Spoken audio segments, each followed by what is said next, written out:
Programme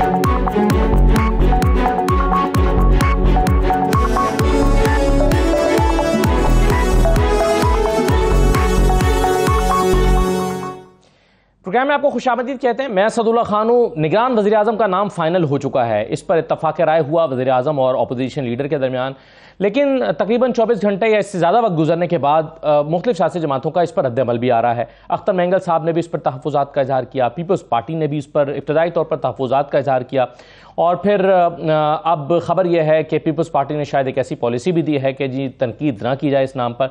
लेकिन खुर्शीद शाह साहब ने कल इस पर काफ़ी तनकीद की और कहा कि यह हमारा नाम नहीं है। इसी तरह से अपोजिशन की जमातों में जो GDA के लोग हैं वो भी इस पर हैरत का इजहार कर रहे हैं और कह रहे हैं कि राजा रियाज साहब ने हमसे मुशावरत नहीं की। इसके अलावा कई ऐसी चीज़ें हैं जो आइंदा के मंजरनामे से जुड़ी हुई हैं। इलेक्शन कब हो रहे हैं, नून लीग की क़यादत ख़ास तौर पर नवाज शरीफ साहब कब वापस आ रहे हैं, और इसी तरह से जो PTI के चेयरमैन हैं उनके केसेस का क्या बन रहा है। तो इन तमाम चीज़ों पर हम बात करेंगे। मुस्लिम लीग नून के सीनियर रहनुमा अता तारड़ साहब हमारे साथ मौजूद हैं। अता साहब बहुत शुक्रिया। सर सबसे पहले तो ये बताइए कि जो नाम राजा रियाज साहब लेकर आए वज़ीर आज़म के पास और 2 दिन का वक्त दिया उन्हें सोचने के लिए, इस दौरान क्या वज़ीर आज़म ने अपने इत्तेहादियों से मुशावरत नहीं की? क्योंकि अख्तर मेंगल साहब ने भी इस पर तहफ़्फ़ुज़ात का इजहार किया और पीपल्स पार्टी के लिए बिल्कुल ये नया नाम था। क्या पीपल्स पार्टी, अख्तर मेंगल, मौलाना फजल रहमान, इन सब से मुशावरत नहीं हुई थी इस पर? बहुत शुक्रिया राना साहब। देखिए, वज़ीर आज़म साहब के इत्तेहादियों के साथ 2 इजलास हुए। एक इजलास जो है वो परसों रात हुआ और उससे पहले भी मुतअद्दिद मीटिंग्स हुई। बहुत से इत्तेहादियों ने वज़ीर आज़म साहब को ये राइट दे दिया कि आप जिसको भी सिलेक्ट करेंगे हम उसकी हिमायत करेंगे। एक इत्तेहादी ने कहा कि हम अपनी पार्टी से मुशावरत के बाद आपको बताएंगे आप क्या नाम सिलेक्ट करते हैं। तो हम तो इस चीज़ में बड़े क्लियर है कि इत्तेहादियों के साथ मुशावरत मुकम्मल हुई थी और मुशावरत के बाद ही एक कंसेंसस कैंडिडेट, क्योंकि चाहे वो तजवीज़ राजा रियाज साहब की तरफ से आई हो, मगर वो जब एडवाइस भेजी गई तो वो जॉइंट एक कंसेंसस कैंडिडेट हो गया। वो तजवीज़ मान ली गई और वज़ीर आज़म ने खत लिखा सदर को। तो देखिए, काकड़ साहब बतौर सहाफ़ी उन्होंने अपने कैरियर का आगाज़ किया। एक बहुत मुतवाज़न शख्सियत के मालिक हैं, पढ़े लिखे शख्स हैं, बलोचिस्तान से ताल्लुक़ है, अपर हाउस में अपनी पार्टी को रिप्रेजेंट करते हैं, तहरीक इंसाफ के भी एलाए रहे हैं, हमारे भी रहे हैं। तो उनकी शख्सियत में वो तमाम अवामिल शामिल हैं जो किसी भी एक गैर मुतनाज़ा और मुतवाज़न शख्स की शख्सियत में शामिल होने चाहिए। और हमें बिल्कुल न्यूट्रलिटी की और बिल्कुल एक गैर जानिबदारी की उनसे तवक्को है और मीडिया सर्कल्स में भी उनको अप्रिशिएट किया जा रहा है। हालांकि तहरीक इंसाफ की तरफ से भी जो कमेंट्स आए हैं वो हौसला अफजा आए हैं इनके बारे में। तो मैं तो समझता हूँ कि वो पूरे मुल्क का उन पे कंसेंसस है। जी हाँ, बिल्कुल सही है। अगर ये नाम तो बिल्कुल ऐसा ही है कि जिस पर किसी की तरफ से कोई बड़ा एतराज नहीं है और ना उनकी शख्सियत में कोई ऐसा एतराज है। अच्छा और बैलेंस नाम है, ये तो है। लेकिन जाहिर है उस पर कुछ इत्तेहादियों के जो शिकवे आ गए कि हमसे मुशावरत नहीं हुई। मेरा सवाल सिर्फ उससे मुतालिक था। एनीवे, अता साहब मुझे ये बताइए कि अब ये जो एक जजमेंट आई है सुप्रीम कोर्ट से, जिसमें आपने कानून साजी की, उस कानून साजी में आपने जो है वो अपील और जो रिव्यू है उस पर बुनियादी नुक्ता आपका वो था और फिर कुछ और उसमें पॉइंट्स भी थे। इसके बाद, इस जजमेंट के बाद क्या आप देखते हैं कि नवाज शरीफ साहब की वापसी का रास्ता फिर मुश्किल हो गया है? बहुत शुक्रिया सर साहब, आप कोर्ट में भी मौजूद होते हैं और आपका सिर्फ बतौर एंकर ये तज्जिया नहीं होता और आपकी आउटलुक नहीं होती, आप बाकायदा दलाइल सुनते हैं और फील्ड में आपने काम किया है।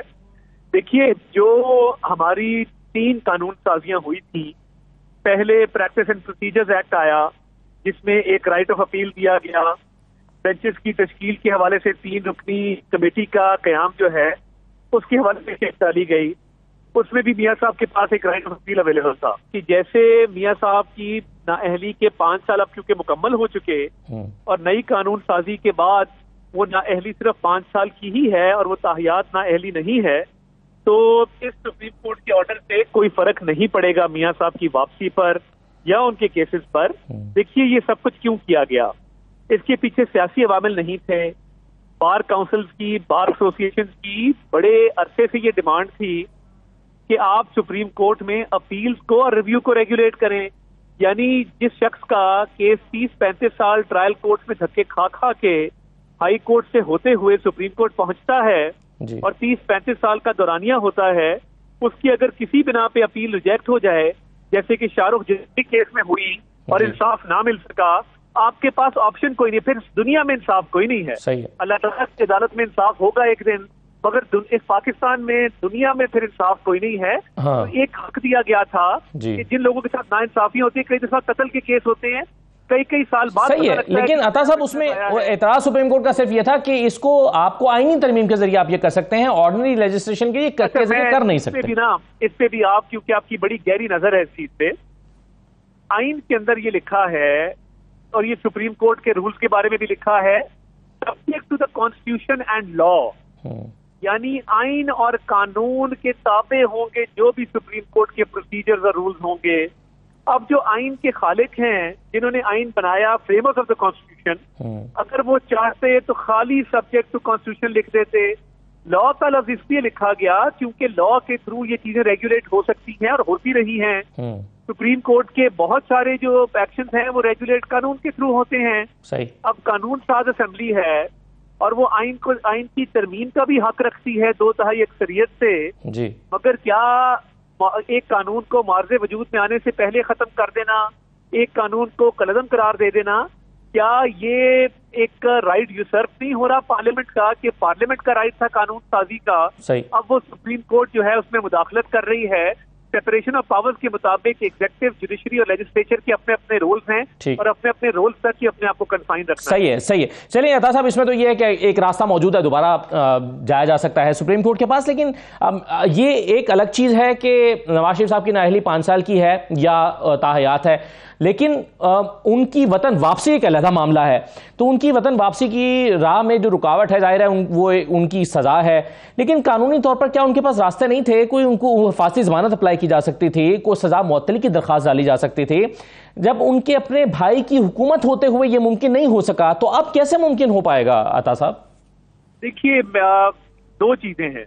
एक तो इस्लामाबाद हाई कोर्ट में जो एवन फील्ड का केस है, उसमें मरियम नवाज शरीफ साहिबा पे मावनत और एयानत का इल्जाम था कि उन्होंने अपनी वालिद की मावनत और एयानत की है। दुरुस्त। जब डिविजनल बेंच ने इस चीज की तहकीक की कि किस चीज की मावनत, और अदालत के अंदर मरियम नवाज शरीफ साहिबा बाइज्जत बरी हुई, उनको मावनत और एयानत के जुर्म से इसलिए बरी किया गया कि वो जुर्म सरजद की मावनत और एयानत का इल्जाम था। सही। तो नवाज शरीफ साहब ने बाय दैट एनालॉजी आके वो अपील को रिवाइव करना है, नंबर 1। ठीक। और अल अजीजिया में भी इसी तरह का मामला है कि वो इस्लामाबाद हाई कोर्ट में आएंगे और अपनी अपील का राइट, जो इस्लामाबाद हाई कोर्ट ने अल अजीजिया के ऑर्डर में लिखा कि जब वो वापस आए, कानून में आए और आकर अपने आप को पेश करें, तो उसमें उनके पास अपील का राइट मौजूद होगा। वो अपील का राइट भी अपनी जगह मौजूद है। तो ये दोनों राइट्स मौजूद होते हुए आप दुरुस्त फरमा रहे हैं, प्रोटेक्टिव बेल ली जा सकती है जी। मगर देखिए, उनकी वापसी की टाइमिंग अब उस पर फैसला हो जाएगा। कानूनी टीम भी मदद करेगी, सियासी टीम भी मदद करेगी, बहुत सारी चीजें थी जो तय होनी थी। सर, यही तो मेरा सवाल था कि ये आपके पास ये कानूनी रास्ते मौजूद हैं, खासतौर पर मरियम नवाज का फैसला इस्लामाबाद हाई कोर्ट से आने के बाद तो बिल्कुल वाज़े हमें भी दिखाई दे रहा है कि रास्ता मौजूद है, लेकिन इस ऑप्शन को इस्तेमाल नहीं किया गया, बावजूद इसके कि तमाम कानूनी मुशावरतें लंदन में भी हुई हैं, दुबई में भी हुई हैं, बहुत सारी मुशावरतें। तो फिर रुकावट क्या महसूस की गई है? रुकावट कोई नहीं है। मेरा बतौर सियासी वर्कर अगर मेरे से पूछें तो मेरे ख्याल से तो उनको अगले महीने आ जाना चाहिए।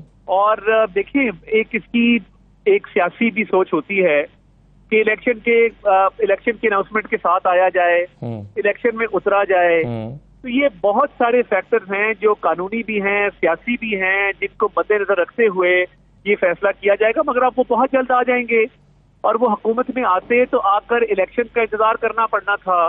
तो मेरा ख्याल है कि वो आके अपनी पार्टी को मुनज़्ज़म करेंगे, मुतहरक करेंगे, कैंडिडेट की सिलेक्शन, पार्लियामेंट्री बोर्ड, इंतखाबी जलसे, कानूनी जंग के साथ साथ ये सारे मराहिल आ जाएंगे। तो एक मौजू वक्त है जिसके मुताबिक उनको वापस आ जाना चाहिए। सही है। अच्छा, ये बताइए अता साहब के सदर आरिफ अलवी साहब जो हैं, वो उनकी मुद्दत भी ख़त्म हो रही है। आपकी इस पर राय क्या है कि जब तक अगला इलेक्टोरल कॉलेज नहीं आएगा तब तक नए सदर नहीं आएंगे और यही बरकरार रहेंगे, और अगर इलेक्शन फरवरी तक के लिए डिले हो जाते हैं या अगले साल तक के लिए डिले हो जाते हैं, 2-4 महीने के लिए, तब तक आरिफ अलवी साहब ही सदर रहेंगे? आइन की 2 शिक्के हैं। एक शिक ये कहती है कि सदर, जब तक नया सदर मुंतखब नहीं होता, वो कंटिन्यू करेगा। वो लिखा है कि until his successor enters the office. मगर वो जो फ्रेमर्स ऑफ द कॉन्स्टिट्यूशन का इंटेंट मुझे लगता है वो एक बहुत तवील दुरानिये के लिए नहीं, वो एक कलील मुद्दत के लिए शायद ये जरूर हो, वरना तो फिर कई दफा तो अगर इलेक्शन आपके 3 महीने बाद है, 4 महीने बाद है, तो फिर एक सदर जिसकी मुद्दत खत्म हो चुकी हो वो कैसे कंटिन्यू करेगा दूसरी शिक आइन की। यहाँ आइन ये कहता है, वहाँ आइन ये भी कहता है कि सदर की गैर मौजूदगी में एक कायम मकाम सदर होगा और वो कायम मकाम सदर जो है वो सदर के फराइज सर अंजाम देगा। अब ये तो एक, अब जिस तरह मैं कहता होता हूँ, ये एरा ऑफ फर्स्ट इंस्टेंसेस है, यानी ये एक ऐसा दौर है जिसमें आईनी शिकों की जो तशरीह है, जो इंटरप्रिटेशन है, वो पहली दफा होने जा रही है। कभी ऐसी सूरत हाल माजी में पैदा ही नहीं हुई। पिछले 4-5 माह से हम ये एरा ऑफ फर्स्ट इंस्टेंसेस देख रहे हैं।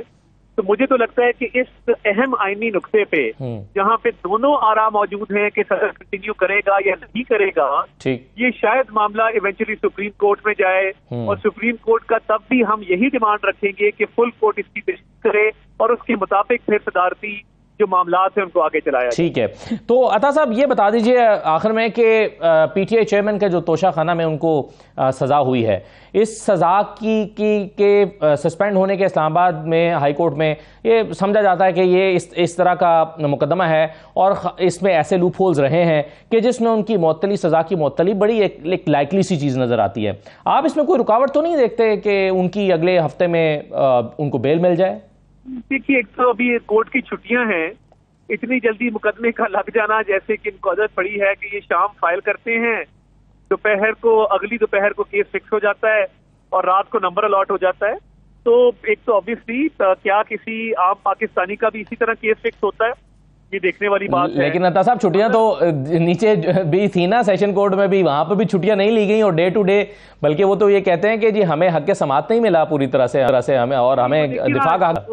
वो 11 माह से जो ट्रायल चल रहा था जिसमें एक जज जफर इकबाल को भगा दिया गया, उनकी अदालत पे हमला किया गया, उनको प्रेशराइज किया गया, पंजाब की एक शख्सियत असरअंदाज हुई उस कोर्ट के ऊपर, आंसू गैस चली, दंगे फसाद हुए और वो जज ड्यूटी छोड़ के चले गए। ये नए जज आए, इनके सामने भी हीले बहाने इसको प्रोलॉन्ग किया गया, वो आखिरी दिन फैसला करके गए हैं और वो छुट्टियों पे चले गए। तो देखिए, जहां पे ये चंद गवाहों पे मुश्तमिल केस 11 माह उसको ताखीर का शिकार किया गया है, तो फिर आप क्या तवक्को रखते हैं?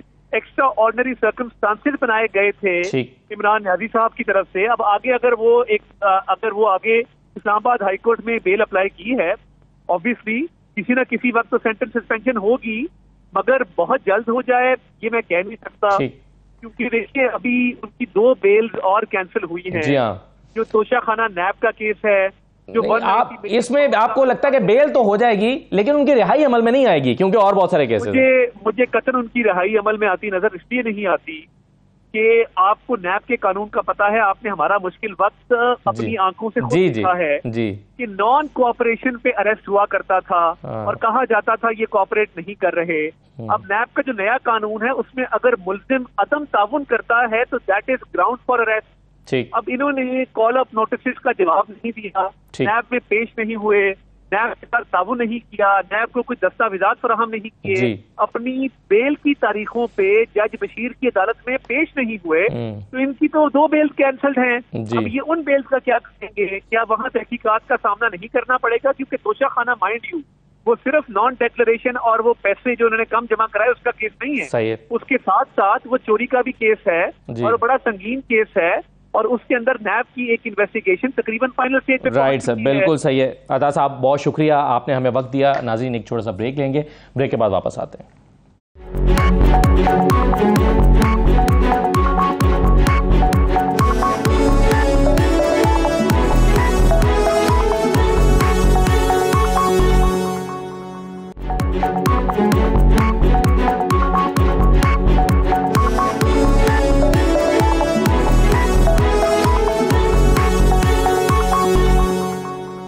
ब्रेक के बाद दोबारा खुशामदीद। जेयूआई के रहनुमा मुफ्ती किफायतुल्लाह साहब हमारे साथ मौजूद हैं। मुफ्ती साहब बहुत शुक्रिया, खुशामदीद। आप एक दफ़ा नाराज़ हो गए थे थोड़े दिन पहले कि आपसे दुबई में होने वाली मुशावरत में हिस्सा नहीं बनाया गया, लेकिन अभी आपको दोबारा हिस्सा नहीं बनाया गया। जब वज़ीर-ए-आज़म के नाम का इंतखाब हो रहा था, एक राजा रियाज साहब नाम लेकर आए, वज़ीर-ए-आज़म ने उससे इत्तफाक कर लिया, जेयूआई को फिर ऑन बोर्ड नहीं लिया गया। बिस्मिल्लाहिर्रहमानिर्रहीम। वो शायर कहता है, कल 14वीं की रात थी, शब बर रहा चर्चा तेरा।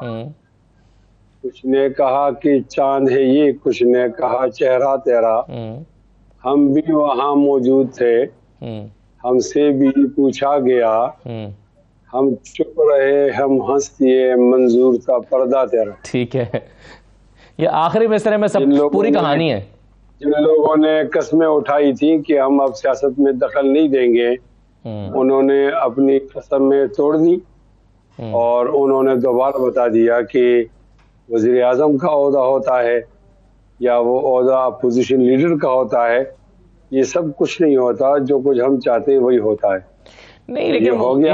इस पर मुफ्ती आप हमसे पूछते कि आपसे नहीं पूछा गया। वो जिनकी मुंह से बुलवाया गया उनसे पूछो कि ये आपकी अपनी राय है या आपको डिक्टेट किया है। नहीं तो सर आप चलें, उनको तो छोड़ें, वो तो कह रहे हैं कि जी हमने मुशावरत की, हमसे पूछा कि वो तो उनका तो यही स्टेटमेंट है ना कि हम आपस में बैठे, हमें नाम अच्छा लगा, हमने मुशावरत की, हमने नाम पर इत्तफाक कर लिया। तो अब आप इस पर ना एहतजाज कर रहे हैं, ना आप इस पर कह रहे हैं कि हमसे मुशावरत नहीं हुई। मतलब आपके इत्तेहादी है ना, पीडीएम के आप सरबराह हैं, तो शहबाज शरीफ साहब से इतना तो पूछेंगे, शहबाज शरीफ साहब आपके पास 2 दिन तक नाम पड़ा रहा, आप हमसे डिस्कस तो करते, चले जहां से भी आया जो भी हुआ आप हमसे पूछते, मशवरा तो करते, इतना तो मौलाना फजल रहमान कह सकते हैं ना शहबाज शरीफ साहब से। असदुल्ला, जहां जोर देना चाहिए वह आप भी जोर नहीं दे रहे और जहां नहीं देना चाहिए वो आप जोर दे रहे। देखो, हमारी मुशावरत तो गैर रस्मी थी ना, यानी हम घर में बैठ के जिस तरह बातें करते हैं, पड़ोसियों से बात कर ले, ये गैर रस्मी मुशावरत होती है। इसमें नाम डिस्कस नहीं होता, इसमें ये होता है कि हम आपको एतमाद में लेते हैं कि हम जो नाम देंगे वो ठीक ही होगा और आप हमारे साथ रहे। इस तरह की बातें होती है। जिन लोगों को आईन में इख्तियार दिया गया और रस्मी मुशावरत हुई, उन्हीं 2 के नाम पर चलना था। क्या ये पूछिए कि इन दोनों को एक दिन पहले इन दोनों को मालूम था कि नाम कौन सा होगा? तो जब आप पाकिस्तान में रहते हैं और वहाँ इस तरह के फैसले होते हैं तो फिर हम तो वो बहुत दूर दूसरी कड़ी में रहते हैं। क्या ये कहना गलत होगा मुफ्ती साहब कि मौजूदा सियासी हालात में JUI एक अहम सियासी जमात नहीं रही? देखिए, ये सवाल तो ठीक नहीं है, सवाल ठीक नहीं है। आप एक बहुत बड़े सीन पर पर्दा डाल रहे हैं, तो आप इस तरह सवाल कर रहे हैं। लेकिन मैं बतौर सियासी जमात आपकी कारकर्दगी पर सवाल कर रहा हूं कि एक वक्त होता है कि एक जमात बड़ी रेलेवेंट हो जाती है। कुछ अर्सा पहले हम देख भी रहे थे कि JUI बड़ी अहमियत इख्तियार कर गई थी, लेकिन कुछ अरसे से हम देख रहे हैं कि मौलाना फजल रहमान साहब भी खामोश हैं, उतने रेलेवेंट नहीं रहे, उतने अहम दिखाई नहीं दे रहे।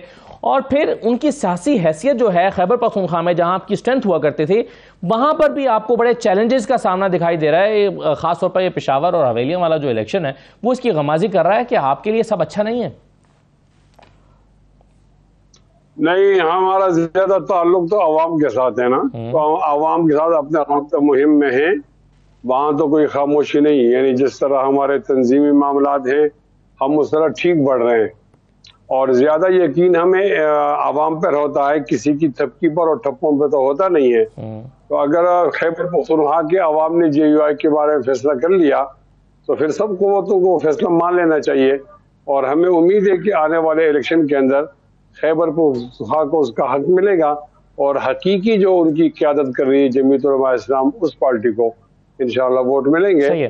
लेकिन मुफ्ती साहब, लेकिन एक ऐसी सूरत हाल है ना पिछले 12-14 महीने से, जिसमें हम देख रहे हैं कि बल्कि आपके इत्तेहादी ये इल्ज़ाम लगा रहे हैं कि खैबर पख्तूनख्वा में तो गवर्नर राज लगा हुआ है और हाजी गुलाम अली साहब जो हैं वो इतने अथॉरिटेटिव हैं कि वो किसी को वहाँ पर हिलने नहीं दे रहे और उन्होंने अपना पूरा एक निज़ाम वहाँ पर बना लिया है। बाकी सियासी जमातों को आपसे यही शिकवा है कि हमें वहाँ पर चलने नहीं दे रहे। अगर आप इतने ताकतवर हो गए हैं इंतज़ामी तौर पर और इतने ताकतवर होने के बावजूद भी आप बहुत बुरी तरह हार जाते हैं, इससे यह अंदाजा आपको नहीं होता कि अवाम आपसे नाराज हैं? नहीं, हम कब हारे हैं? ये हारना क्या माना, पता नहीं ये हार आप कैसे किसे कहते हैं? अभी इलेक्शन हुआ है नहीं सर, और हम पहले से हार गए। सर अभी पेशावर के इलेक्शन, मैं पेशावर के इलेक्शन की बात कर रहा हूँ ना, अभी जो नहीं वो हमारा नहीं था, नहीं वो हमारा नहीं था, वो तो इन्हीं का था, सीट भी इनकी थी और यहाँ हवेली में कत्ल किया, सर आप हमदर्दी का वोट दिया। नहीं, मैं सर मैं पेशावर की सीट की बात कर रहा हूँ। वहां तो आपके मुखालिफ सियासी जमात जो अभी जीती है वो तो चौथे नंबर पे थी पिछले इलेक्शन में, जहां पर आप जीते हुए हैं वो आपकी सीट थी। बिल्कुल मैं अर्ज करूँ कि अगर आप पीटीआई की बात कर रहे हैं तो ये तो पिछली दफा स्टेब्लिशमेंट की उंगली पकड़ के आए थे। हकीकी तो अब पता चलेगा जब इलेक्शन आएगा कि ये कितने पानी में है। तो इलेक्शन हुआ नहीं, पहले से अंदाजा लगा रहे थे। किसी एक कोने के अंदर कोई बात हो जाए इसको तो आप उमूमी तौर पर नहीं ले सकते।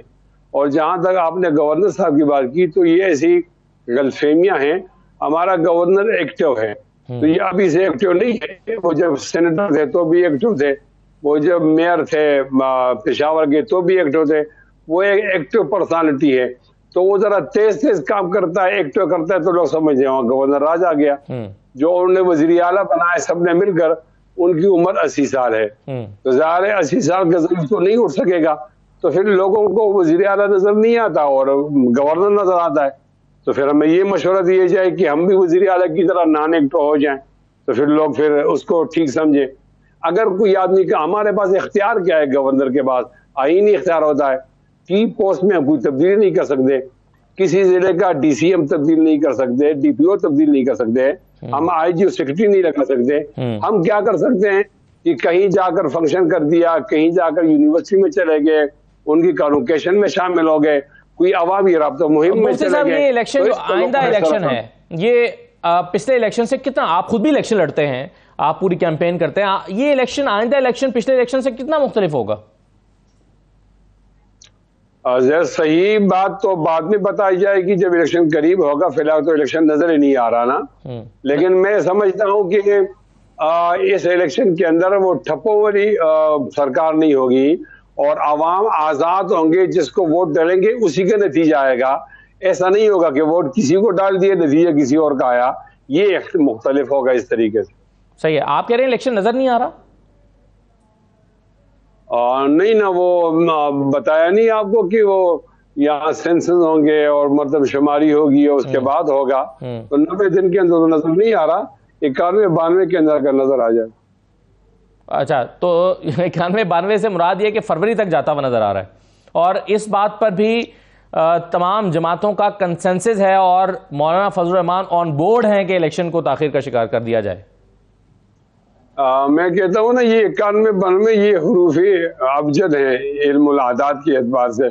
इसको फिर आप जो तर्जुमा कर सकते हैं जनवरी और फरवरी ये करें, लेकिन बहरहाल 91-92 से मुराद ये कि वो जो आईन की तहदीद है उसमें नहीं होगा, थोड़ा आगे बढ़ जाए। सही है, बिल्कुल ठीक है। मुफ्ती साहब बहुत शुक्रिया प्रोग्राम में शिरकत करने के लिए। मुफ्ती किफायतुल्लाह साहब हमारे साथ मौजूद थे। एक ब्रेक लेते हैं, ब्रेक के बाद वापस आते हैं।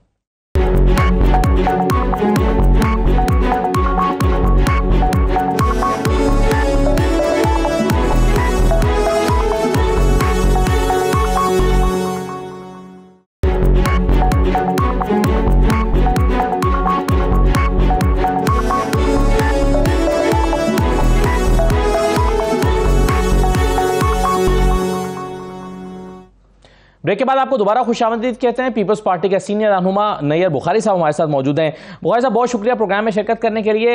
इस वक्त निगरान हुकूमत के क़याम का मरहला शुरू हो चुका है और एक तरफ निगरान हुकूमत बन रही है तो दूसरी ज़ाहिर है तमाम सियासी जमातें इलेक्शंस के लिए अपनी अपनी कैंपेन में उतर जाएंगी। लेकिन अहम तरीन सवाल बुखारी साहब ये है कि इलेक्शन हो कब रहे हैं? शुक्रिया। देखिए, बुनियादी बात यह है कि इलेक्शन जो आर्टिकल 224 है उसके नीचे तो यह है कि रेजोल्यूशन के विदिन 90 डेज,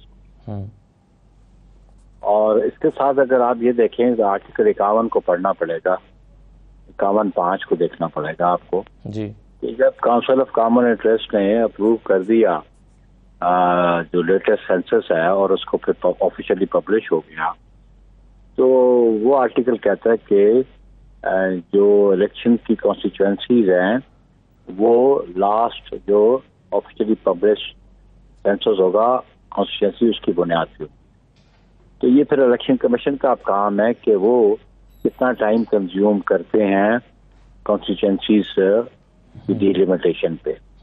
ये अब या तो पुरानी पे ही वो चल जाती हैं तो तब भी बात है, लेकिन फैसला इलेक्शन कमीशन ने करना है। आइन के तकाजे ये हैं कि लास्ट जो ऑफिशियली पब्लिश्ड है उस पर करना होगा।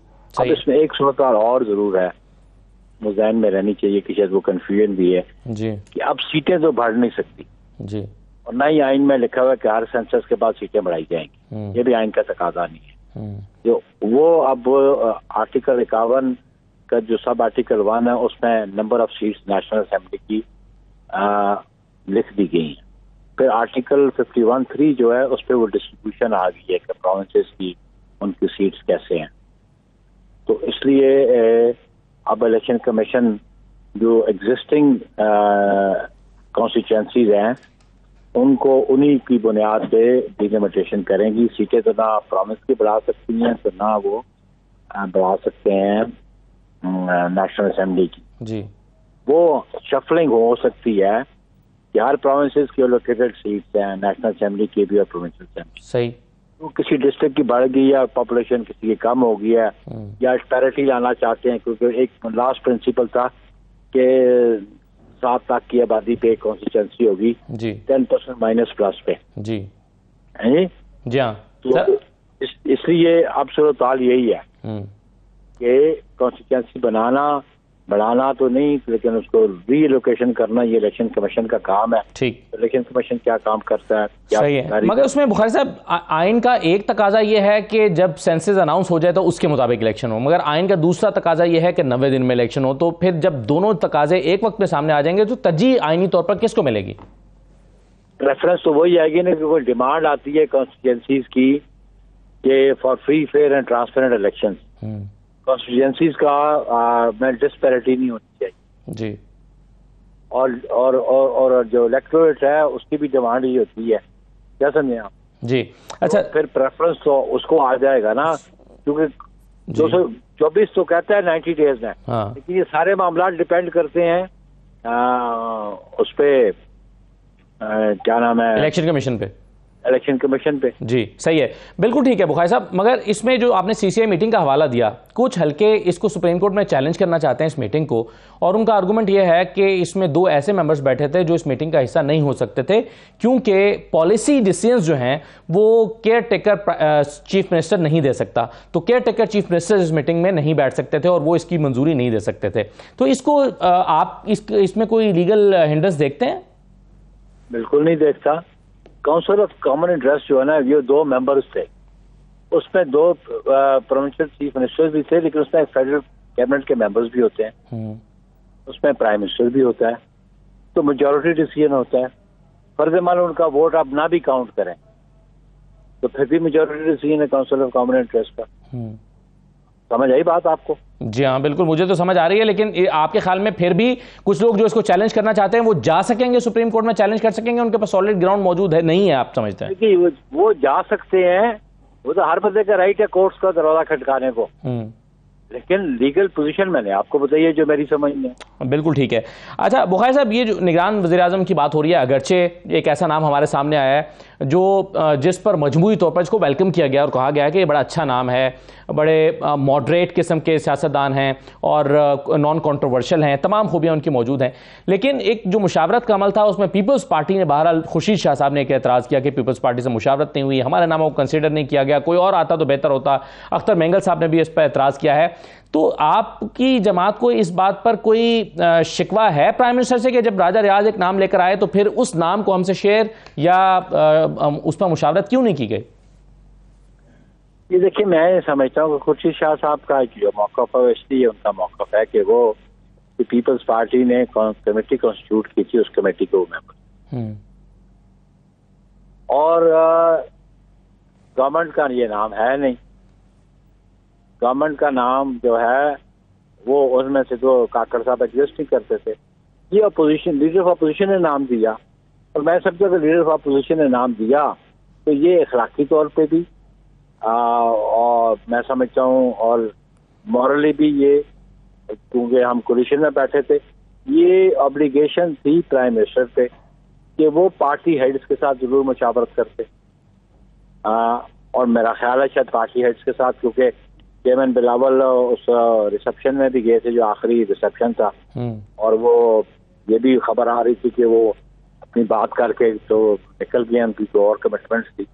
तो मैं प्रिज्यूम ये करता हूँ कि शायद उन्होंने मेरी क़यादत से जरूर बात की थी, कमेटी से बात ना की हो, जो कमेटी 3 मेंबर कमेटी थी, लेकिन मैं समझता हूँ कि इतनी गैर जिम्मेदारी शहबाज शरीफ साहब नहीं कर सकते थे कि वो मेरी क़यादत से बात ना करें।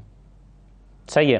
अच्छा सर, एक चीज़ मैं आपसे और जानना चाहूँगा कि जैसे कि अभी हम इलेक्शंस के हवाले से बात कर रहे थे और आपने कहा कि नई यानी हलकों या सीटों की तादाद को बढ़ाना मुमकिन भी नहीं है, उसकी ज़रूरत भी नहीं है और आइन का तकाजा भी नहीं है।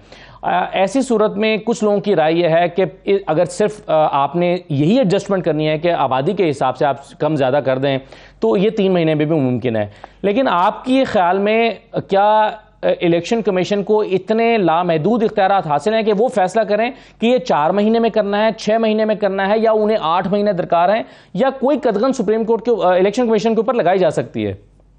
देखिए, वो सुप्रीम कोर्ट क्या कदगन लगाती है वो दैट्स अ डिफरेंट इशू। लेकिन अगर आप इलेक्शन एक्ट को पढ़े ना, तो इलेक्शन एक्ट की जो सेक्शन 20, 22, 21 जो है, 22 जो है, ये इसमें ये डिलिमिटेशन के हवाले से है। उसमें दर्ज है कि आप पहले प्रीलिमिनरी लिस्ट पब्लिश करेंगे, तो प्रीलिमिनरी लिस्ट के विदिन 30 डेज उस पर ऑब्जेक्शन सीक करेंगे जी। विदिन नेक्स्ट 30 डेज आप उसको डिसाइड करेंगे ऑब्जेक्शंस को जी। और फिर अगर फाइनल लिस्ट आप पब्लिश करते हैं और उसमें रद्द-ओ-बदल करते हैं, तो वो फाइनल लिस्ट की रद्द-ओ-बदल जो करें आप, वो कम से कम 4 माह कबल इलेक्शन शेड्यूल से आनी चाहिए। ये लीगल रिक्वायरमेंट है। लेकिन ये सारा दारोमदार इलेक्शन कमीशन पे है को कितने अरसे में डिलिमिटेशन कर। सही है। चलिए, अब सभी इदारे इलेक्शन कमीशन की तरफ, सभी सियासी जमातें इलेक्शन कमीशन की तरफ देख रही होंगी कि इलेक्शन कमीशन कब अपना शेड्यूल जारी करता है, कब अनाउंस करता है। अभी तक इलेक्शन कमीशन की तरफ से कोई अनाउंसमेंट नहीं आई है कि वो इलेक्शन कब कराना चाहते हैं और इसके लिए उनके जहन में क्या प्लान है। आई एम श्योर कि मीटिंग्स चल रही होंगी और हो सकता है कि आइंदा कुछ दिनों में इस हवाले से कोई इनिशियल उनका जो स्टेटमेंट है वो आ भी जाए। बहुत शुक्रिया नैयर बुखारी साहब प्रोग्राम में शिरकत करने के लिए। नाज़रीन, आज का प्रोग्राम था, इजाज़त दीजिए, अल्लाह हाफ़िज़।